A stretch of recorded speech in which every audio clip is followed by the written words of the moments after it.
Ben, welcome to the show, man. Thanks, buddy. Good to be here. Yeah, obviously got introduced to you 12 years ago. Is that accurate assessment of how long ago the show was, right? Very accurate. There you go. So The Buried Life on MTV. I remember seeing it and just kind of going, what an amazing concept. Like to not only go after your dreams and by the way, massive goals that you guys set, like playing basketball with Obama and all the other crazy things, but also helping others achieve their big dreams and their big goals hmm as well. And it was such a cool thing, and it was fun, but it also kind of struck a heart chord, right? Like it hit you right in the heart. And so where I want to start this conversation is who you are today, but then we're going to break down how you got there and the process in which you took to get there. Yeah, so that's a great question. So, because it's sort of an unusual journey, and I'm doing something that I didn't really expect to be doing. But I would say right now my job is to like inspire people to be true to themselves and give them the steps to do that. And that's just what true to yourself means for me is not living for other people or not living the life you expect other people want for you. That could be conscious or subconscious. And just because the experience that I have had changed my life, and then I just learned by doing the steps to achieve those just by stumbling into them. And so, and then I learned that this is actually the biggest problem we face as human beings, because 76% of people on their deathbed, their biggest regret is they wish they would have lived for them, not other people. And that's what I think makes most people unhappy. And it has definitely, in my experience, been a big contributor to my own happiness. And even deeper than that, when I have fallen into a depression in the past, part of that has been because I'm not being true to myself and I'm doing something that's not authentic to who I am, whether that's a relationship, whether that's my career, or whether that's just being overworked. So I think that the idea is that there's this better, there could be a better life, but it's just being true to yourself. And it's so hard to do that these days. And for me, my friends and I stumbled into this bucket list idea, and it seemed very trivial in the beginning. It was just like, oh, let's just write a list of all the things we want to do. Let's help other people do the things that they do. But then in reflection, I've realized that was actually a really good tool to force myself to slow down, to think about what was important to me. And writing it down was the first step of actually doing it. And the next step was moving through the fear of what other people would think if we failed, and putting ourselves out there and sharing that list. And so I realized that writing this stuff down was actually kind of liberating, because for the first time in my life, I was actually articulating what I wanted, not like the dream that other people, well, I thought I wanted. I was living the high school dream. I was like on the, national rugby team. I was academic scholarship to university. All the boxes were checked, but Yeah. it wasn't my dream. And so, so that's what I'm doing now. I do, I've got this new bucket list journal, which is kind of a tool to help people identify what's important to them and then actually achieve those things. And I do a lot of speaking at different conferences and events, keynote speaking to share this idea. And it all started with a simple road trip with three of my buddies back in Victoria, BC in 2006. And we thought it was just going to be a 2-week road trip, but it ended up lasting about a decade. Unreal. Yeah, and I think there's so much magic in the thought process here, right? Like something I say all the time is, for a long time in my life, a lot longer than you, because I didn't realize till I was almost 30. I was chasing what society told me I should chase. Right. And then once I got those things, then all of a sudden I'd be happy, fulfilled, whatever. And once I had some tragedy in my life, it allowed me to take a step back and go, oh wait, there's so much more to this, right? Because I realized I would go attain that goal and then go, okay, now I just want more of that because I didn't find that happiness. And Right. so to approach it from a standpoint, just to even take a step back, and I hope people can do this before they get tragedy in their life. I just needed one for me to take a step back and kind of take a look at my life. But what would you say to somebody who's been stuck in the rat race for so long, who hasn't been able to break out? How do they take that breath? How can they create that disruption in their life in order to try and figure out what it is they want? It's a $1 billion idea, I think. It's like, how do you get that perspective without having, as you said, go through that tragedy, whether it's the death of someone really close to you, or you have a near-death experience. And you hear this all the time, like, my dad died and everything changed. I had cancer and I survived and everything changed. So how do you have that perceptive, that change in your perspective without having that trauma? And for me, I think it's been thinking about and really understanding that I'm going to die, that I'm not going to be here forever, that I think I have all this time, but I actually don't. And most people think that they have all this time. And that's why we push these personal goals, these personal passions, these bucket list items, you call it whatever you want, this dream that we have. We say, oh, let's do it next week. Like, I gotta do this one thing. Let's push it, or let's push it to next year because something else popped up that's more important. And we do that until we die. And then 76% of people on their deathbed realize, I messed up. I blew it, right? So by really internalizing the fact that you're going to die and keeping death close to you, for us, that was helpful. That's why we are basically the main question that we asked ourselves and other people was, what do you want to do before you die? Because it felt like it cut through the BS. It's like, not what's your passion? What do you want to do with your life? What do you want to do before you are gone?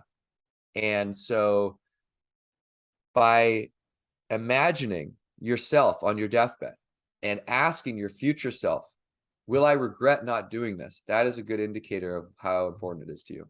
Because if your 90-year-old self says to you, yep, this is important, I will regret not writing this book, I will regret not taking this time in the evenings to make sure that I spend quality time with my kids, I will regret not going and climbing Everest, I will regret not, big or small, it doesn't matter what it is. The only thing that matters is that it's important to you. And so I think by consulting with your 90-year-old self, for me, that's been a good way to put things in perspective. Because then you also realize, like, oh, is this a real risk? Like we don't do things because we're afraid of a lot of different risks. But are we even going to remember this when we're 90, right? Let alone, are we going to feel the effects of any potential risk that we are taking, or failure that we actually experience from doing this? Or will it be nominal, right? Like, is it going to really risk the livelihood of us and our families? And if so, great, yes, then let's identify what those real risks are, but let's also make sure that we're making the decision based on those not those imagined fears, those real risks. No, for sure. And obviously you mentioned your bucket list journal earlier, and it's something that just came out. I was sent a copy. It's absolutely amazing. And in the beginning of it, you have a list of 100 of your bucket list items, which 98 are crossed off. 100 seems like a lot, right? Like, it's like, oh my gosh, that's a lot to think of and then cross off and do all this stuff. And obviously you guys were able to tackle this over a decade, and you continue to tackle the next bucket list item. And again, there's 2 that aren't crossed off. And we're talking big things, by the way. So people listening, if you never followed the show, we're talking, again, I mentioned this earlier, playing basketball with Obama, being interviewed by Oprah, like having a drink with Prince Harry, like all these crazy things that most people would think that's just bizarre and unreachable. And you've been able to cross them off. How do you not get into analysis paralysis, right? Because in my mind, immediately I go, okay, what do I want to do before I'm 90? Sure, there's a massive list of things, but at the same time, sometimes you might have to go, I want to narrow this down. How do you find out what the next thing is you're going after? Well, I find it helpful to break down my list into categories. So instead of just looking at a blank piece of paper and thinking about what are all the things that are important to me, what's my purpose, like what are all my passions. A lot of times when I thought about a bucket list, I would think adventure and travel. I would think skydive, travel to Europe, and I kind of would gravitate towards those adventure travel lists. And I think that's what a lot of people think about when they think about a bucket list. But if you reframe what you think a bucket list is, and if a bucket list is a list of all the things that are going to bring you joy and fulfillment, then that should reflect all categories of your life. And there are really like 10 categories of life that I like to think about when I'm starting to write down my goals. And so the bucket list journal basically guides you through the list writing process. So it's more of an approachable exercise where you're writing your adventure travel goals, but you're also writing your mental health goals, physical health goals, financial goals, relationship goals, creative goals, uh, professional goals, right? Like there's these 10 categories that you want to think about. So I found that helpful when writing my list, and it a little less overwhelming. No, and that totally makes sense. And then you almost have to have that conversation. Does this compromise the things that are important? Almost like your what's the word I'm looking for?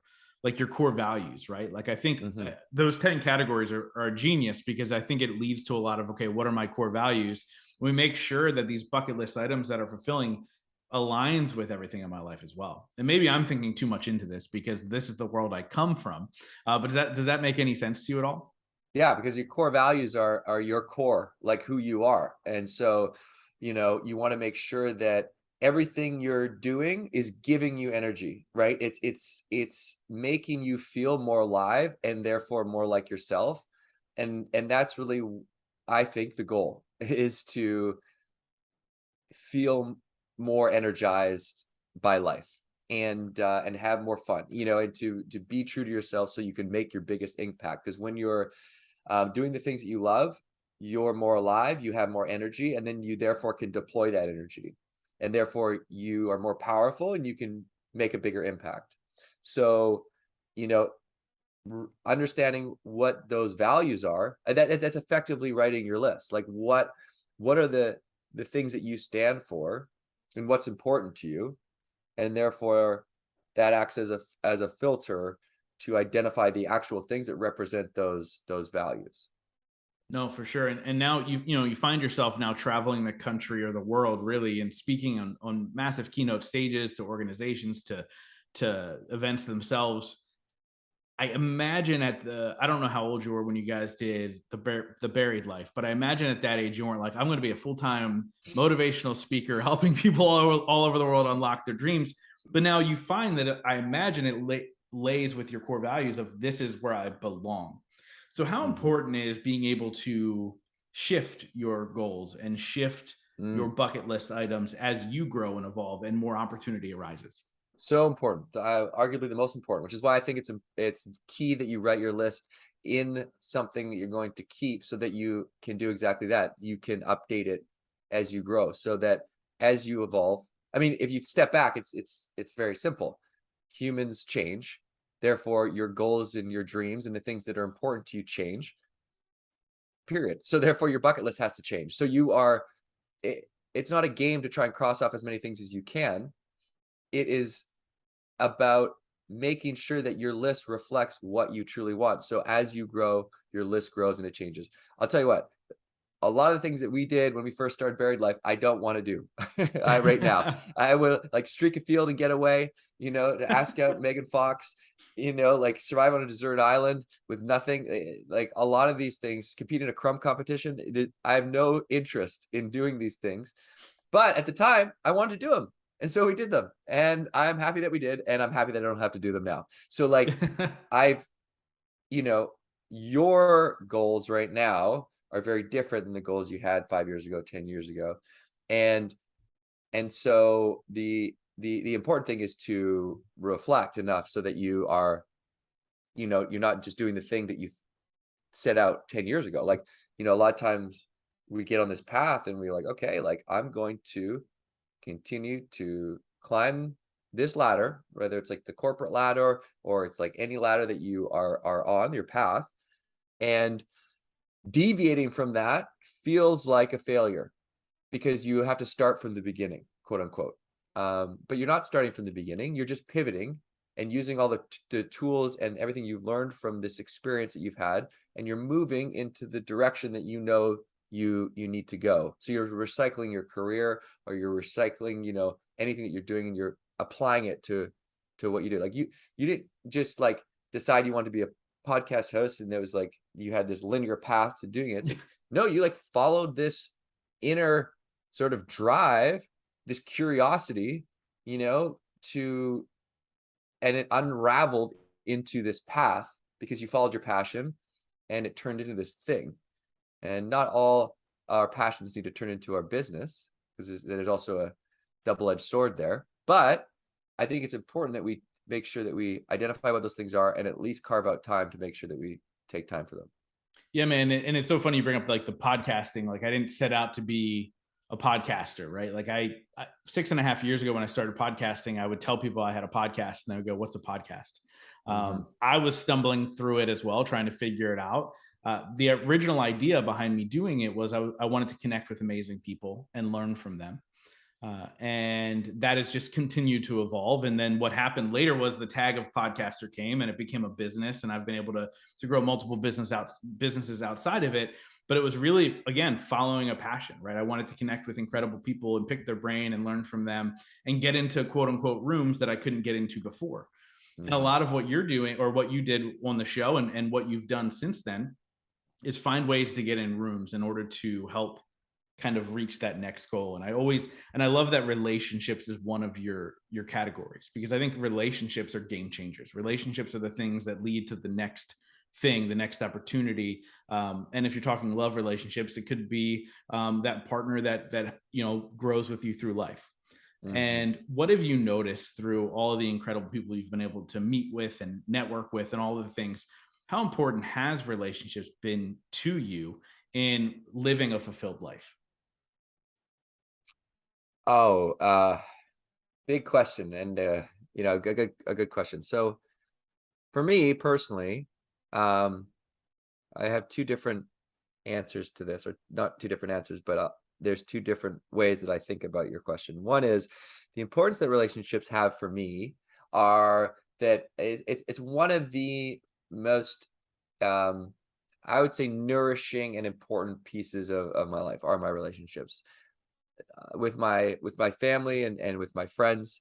And um and I've realized that, like, if I don't invest in those, they're gonna flounder. Like, I need to be proactive in investing in the relationships that are really important to me.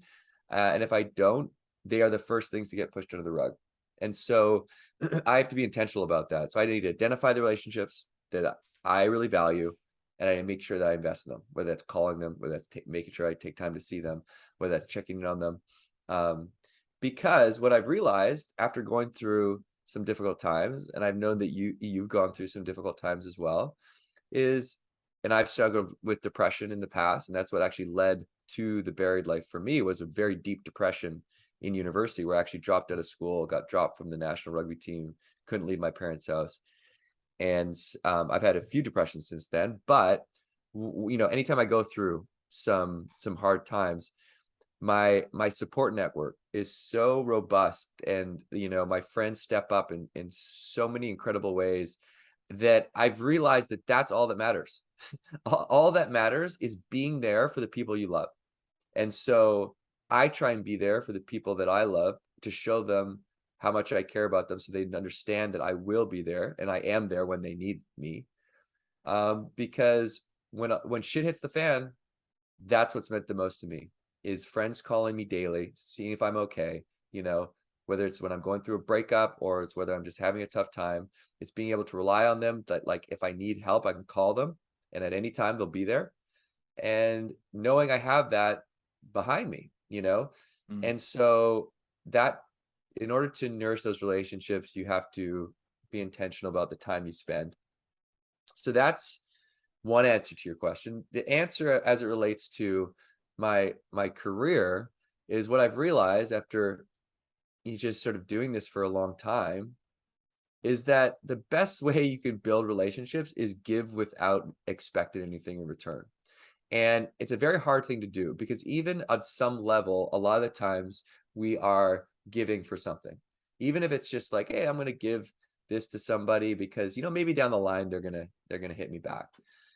And if you just straight up give, it just, not only does it come back inevitably, but you get stuff in return that's it's really, really invaluable. And so I think that like if you are able to selflessly just like give to people and just like be who you are, like all this is about being who you truly are. Like that's what a bucket list is. That's what I think really life is about. And so if you're able to be who you are for other people over time, it has a way of coming back, and you build these really meaningful relationships because you're friends. Like this is like someone like that you've like you have been who you are, and you've built that relationship. And so I think that that's been really, really powerful, because at the end of the day, you just want to help your friends succeed, and you celebrate their successes, and they celebrate yours. And so I think that's another piece. The other piece when it comes to just like tactical relationship building, which is also important, because a lot of times when we're trying to do something, someone is holding the key for us to do that thing. And so we've had like many instances of that throughout the years of trying to accomplish something and get a hold of somebody in the right way. And so what I found really helps for that is this idea of creative persistence. And what that means is like a lot of people are persistent, and it's annoying. They're just they're knocking on the Yeah. door every day. They're sending the same email. And I think there's a difference between persistence and creative persistence. And creative persistence is being thoughtful and creative about the way you are approaching getting a hold of someone. So there's this old like parable, or I don't know, maybe it's true, but it's basically like this guy or girl, I don't know who it was, someone was trying to get a job, couldn't get an interview. So they sent a gift to the CEO. It was a package, and in the package, the CEO opens it because it's sent to his desk, and it's a shoe, and there's a note that says, "Now that I've got my foot in the door, can I have an interview?" And so, Genius. yeah, so like this, people respect creativity and originality at any level, and so for us, let's just take an example. We tried to play basketball with President Obama. Well, first of all, there's a lot of people around the world that are trying to meet President Obama. You know, hundreds of thousands of people, millions of people. Less people were trying to play basketball with him. So right away, we increased our chances by 100x just by getting a little bit creative with the thing that we wanted to do with the president. Mm-hmm. And then it's like, how are we going to get a hold of the president? Well, let's try some things and see what works. Let's pick it up, like hold signs outside the White House wearing basketball uniforms from the 1970s. Let's go to the YMCA because we hear that's where a lot of senators work out in the morning. Let's see if we can bump into someone. Let's try and see if we can send emails to anyone that will take a meeting with us and see if we can get them to convince their boss to meet with us. Let's challenge the president to a basketball game, right? Let's show up at the Y every day at 7:30 at the basketball courts, having said like, meet us there, president, until he meets us. And none of that worked, but Sure. maybe it did because somehow he heard about it, and long story short, like we got invited to the White House after getting multiple no's, official rejection letters to people telling us no, to literally a sympathy tour of the White House, because they were like, listen, press team says no, really sorry, nothing else we can do. If we can, like, why don't you come for a tour? So we're like, okay, we go for a tour. They show us the White House basketball courts. And all of a sudden, President Obama strolls on the court. Totally surprises us.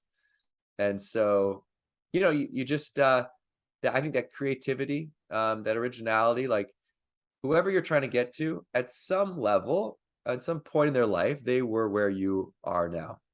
And hopefully, and not always, hopefully they'll remember being there. And, it's just about getting a hold of them in the right way, asking in a very concise, and very thoughtful and creative way, what you're trying to achieve.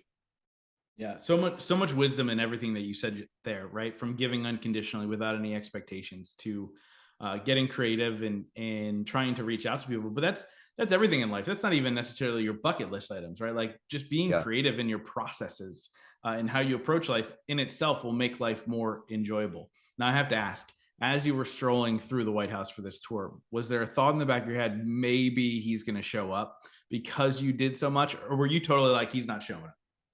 Well, we thought that until we realized that he was actually out of town because Mm, had a schedule, he was not scheduled to be at the White House.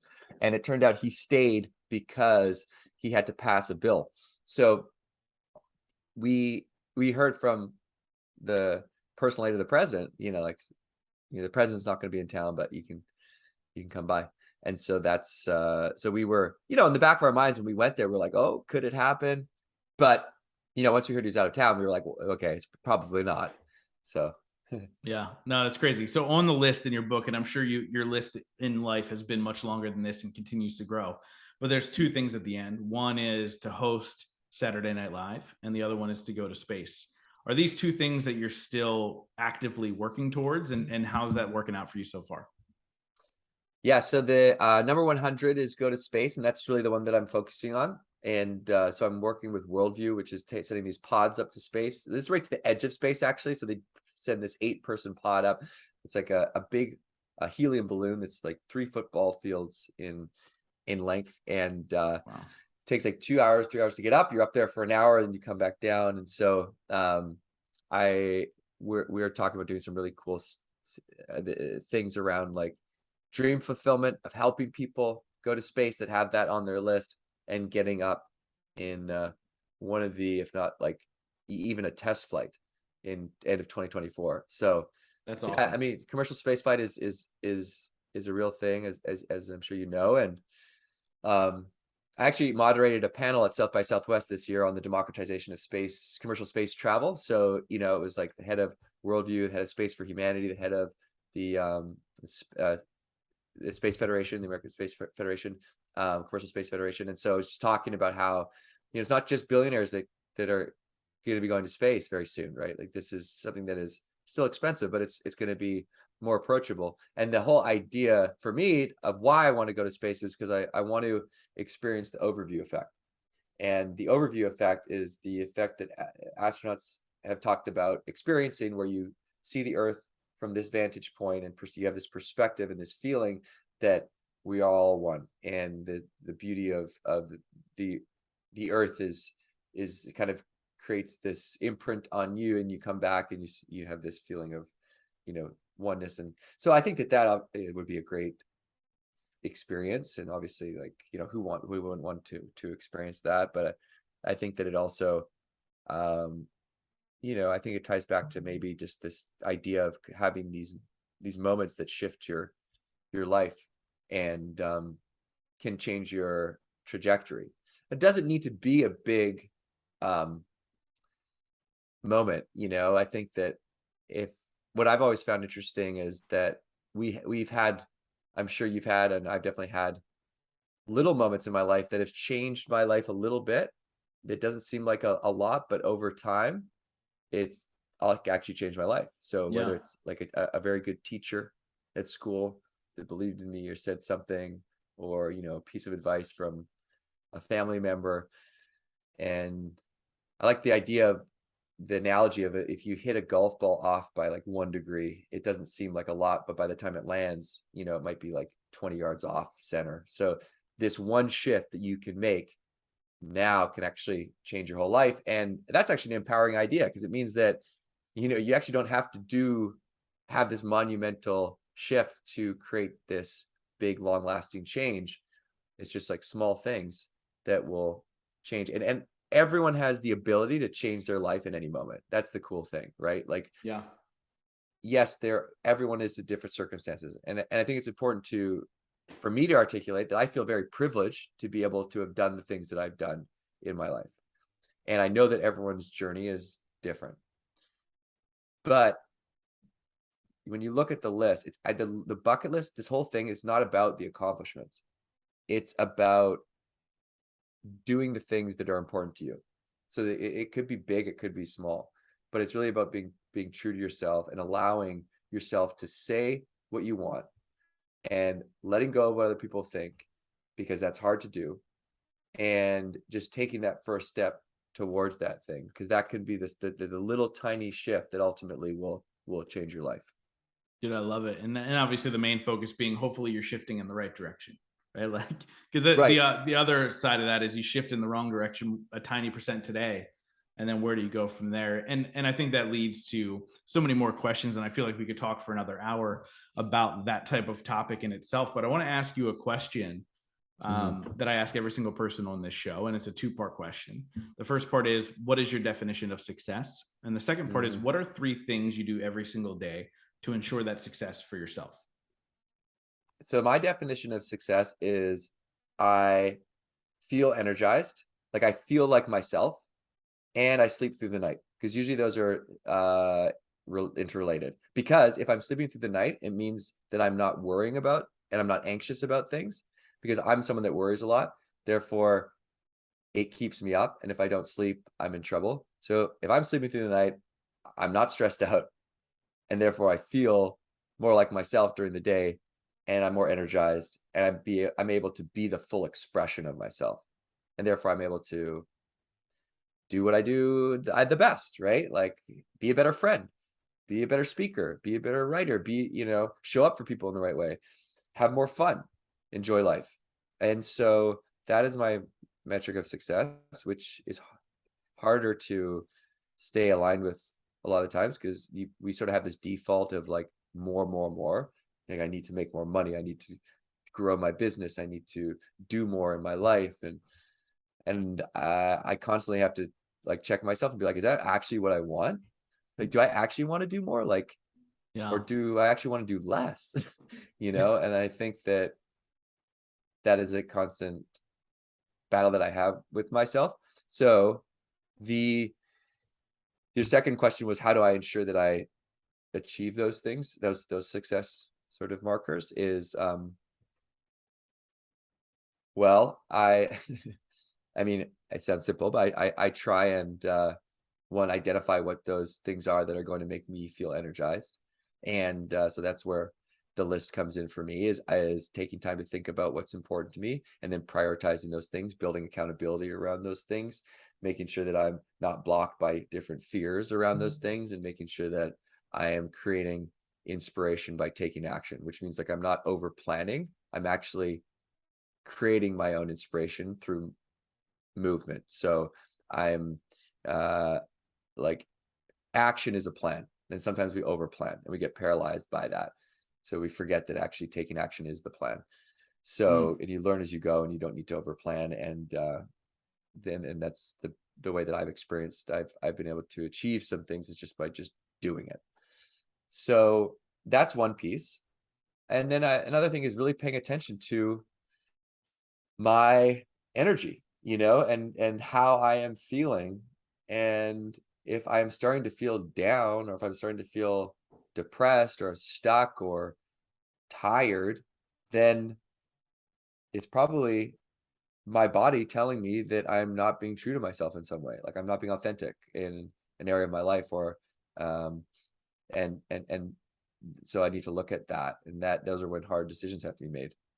That's like Yeah. changing your career, or that's maybe changing a relationship, or maybe that's changing your priorities, so that you take more time for you, or the things that you need, like rest or time off or creative pursuits, those type of things.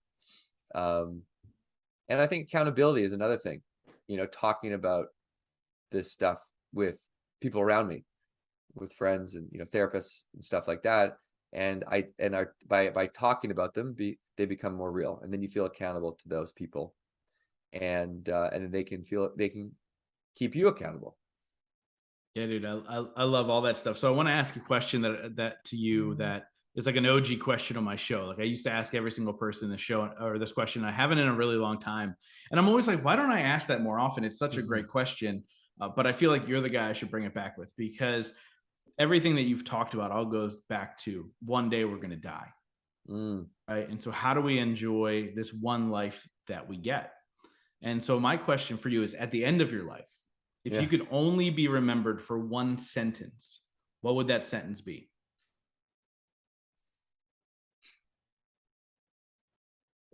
He inspired me to do the thing. Hmm.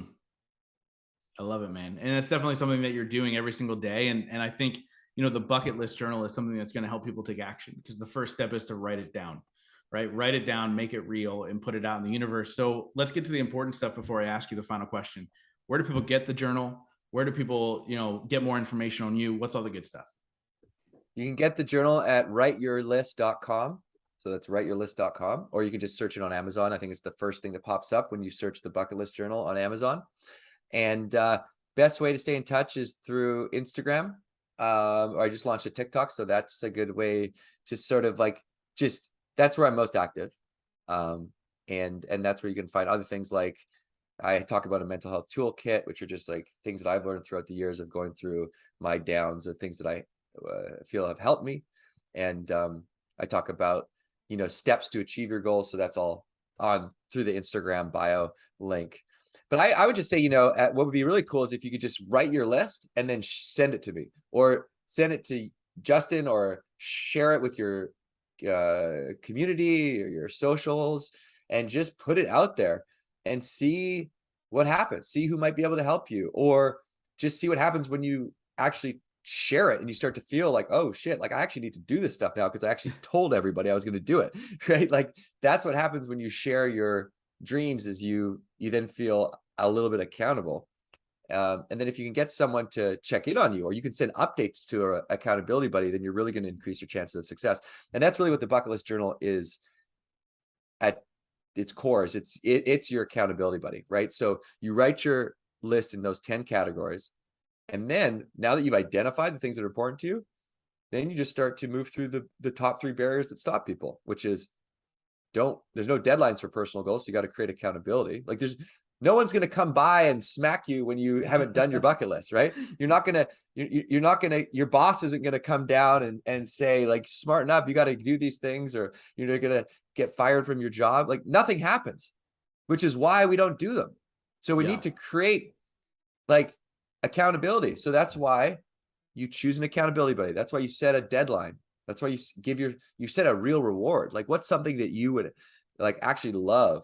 That's why if you like go work out, and every time if you have to work out, you get like your favorite smoothie, like you'll go work out for the smoothie. So like, and then you start to break it down into manageable steps. You start to identify why it's important.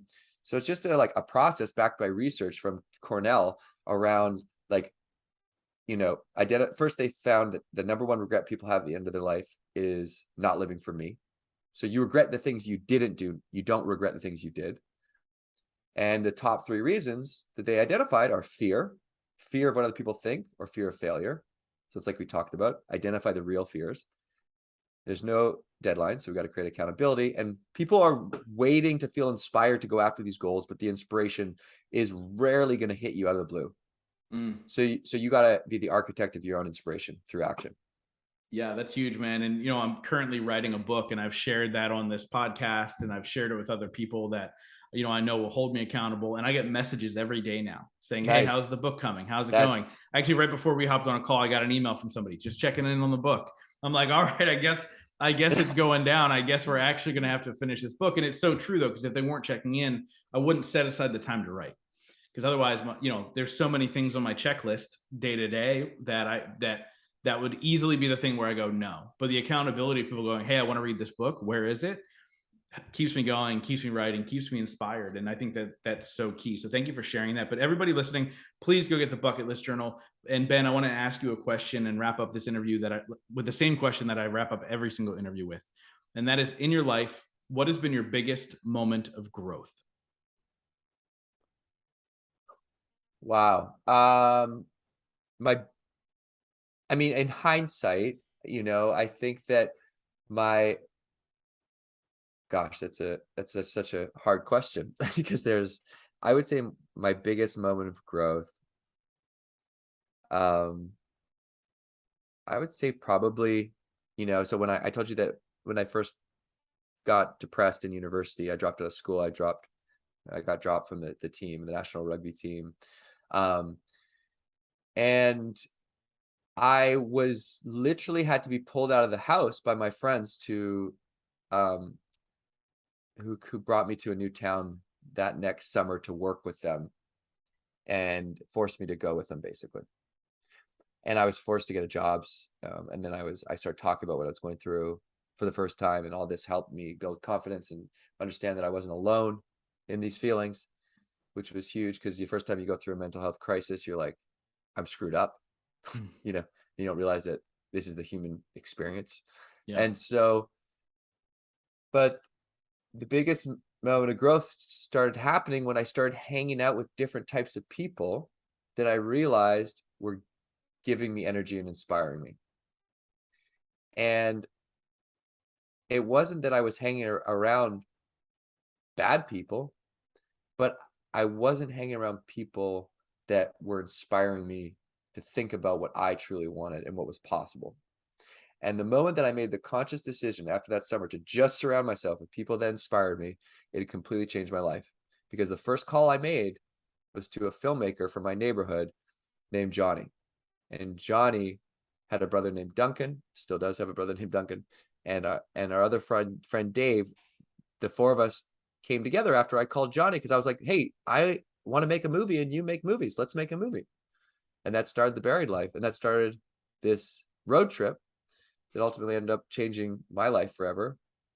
But the single decision that I made to try and only surround myself with people that inspired me completely changed my life. And I still try and do that, because when I'm around people that are inspiring, it subconsciously lifts my level of thinking. By osmosis, I believe I can do better because I see them doing things that are great. So I don't think, wow, they're better than me. I think, oh, wow, that's amazing. I wonder what I can do. And it's funny, this whole thing started even prior to this call to Johnny, because a friend of mine that I didn't know very well at all started a clothing line right out of high school. And I was so floored by the fact that this kid that had no experience in fashion, had no money saved up, just took out a loan and started this clothing line. And it was super dope. And I was like, that's amazing. How did you do that? He's like, what do you mean? I was like, how did you do it? He's like, I just did it. I was like, what? And I thought, well, if he did that, I wonder what I could do. I was like, I want to make a movie. And so I called Johnny, but he inspired me. And so by doing what you love, you inspire other people to do what they love. And I thought it used to be selfish to do the things that I love, to do things on my bucket list. And then when we started our road trip, I started to notice people around the world going after their bucket list just because we were going after ours. And I still get people to this day saying, hey, you know what? I decided to go traveling after I saw the show. And I met my husband in Australia. And now we have 3 kids and we live in Melbourne. Or, I decided to change from going to medical school to starting a restaurant. After when you do the things that are important to you and you're true to yourself, you give other people permission to do the same. And that's the big win, is you get to do what you love. Then you get to inspire other people to do what they love. And I think if more people did what they loved, no joke, I think it would change the world. Dude, I love it. And one thing I say all the time is the most selfless thing we can do is to be selfish. And I Yep. think it's so true, because if we're not taking care of ourselves, there's no way we can take care of somebody else, let alone inspire somebody else. So thank you so much for sharing your journey with my audience and creating the content for people to start living their dreams, man, because I think it's life changing. So thank you so much.